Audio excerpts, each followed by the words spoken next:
nanonood dyan. God bless sa inyong lahat mga ka-farmers, lalo na sa mga tulad ko na mga small farmers. Ito na mga ka-farmers yung solusyon na hinahanap natin kapag wala tayong kapital mga ka-farmers.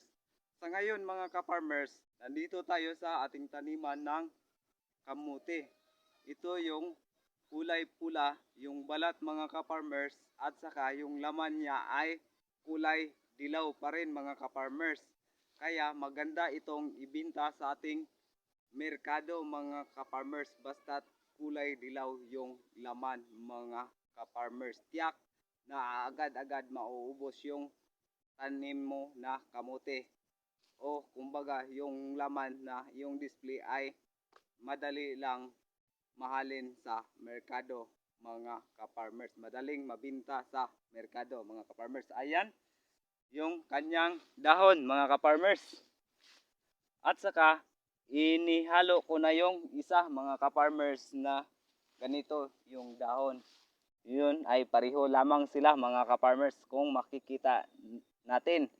Ito ay parang hindi ko akalain na itong itinanim namin na magkaroon pala ng laman dahil ito ay pinagkukunan lang namin ng talbos para sa nilaga na kamote mga ka-farmers. Kasi ang sarap ng talbos na ng kamote kapag nilaga mo lamang, kapag gumawa ka ng salad mga ka-farmers. Kaya ito ay mga pangilan-ngilan lamang ang aming itinanim dito mga ka-farmers. Ayan, makikita natin. Ito pa ang aming nahukay ngayon mga ka-farmers. At saka yan na ang kanyang mga laman mga ka-farmers. Akala ko panaginip lamang.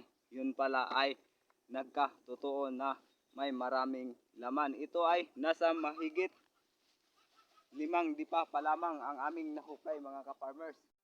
Kaya kay ganda pala ng kamote.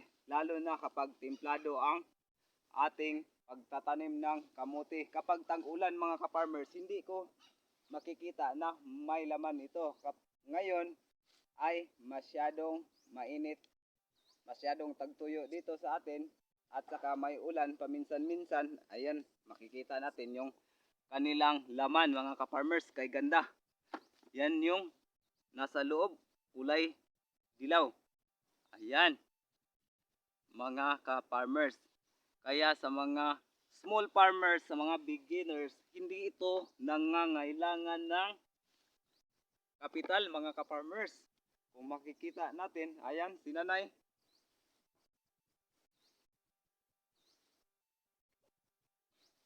Patuloy pa rin sa paghukay ng kamote mga ka-farmers. Kaya makikita natin, ayan yung kanyang mga laman mga ka-farmers. Sobrang ganda mga ka-farmers. Kaya sa mga small farmers dyan, huwag na tayong mag-alinlangan pa. Magtanim tayo ng kamote mga ka-farmers. Kasi ito ang dahilan na nagkaroon tayo ng kapital dito sa ating taniman ng kamote. Mayroon tayong kulay dilaw yung laman at saka balat doon. Marami ang itinanim natin kasi yun ang pinaka maunang mabinta sa kamote mga ka-farmers. At saka ito yung pangalawang mabinta. Kulay pula, hindi masyadong mapula yung balat, at saka kulay dilaw yung laman mga ka-farmers.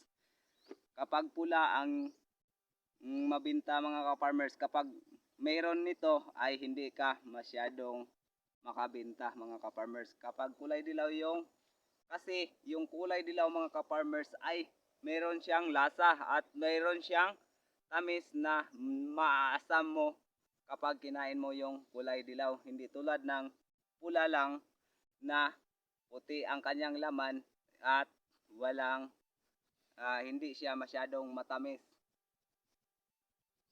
mga ka-farmers. Kaya yan ang solusyon sa atin.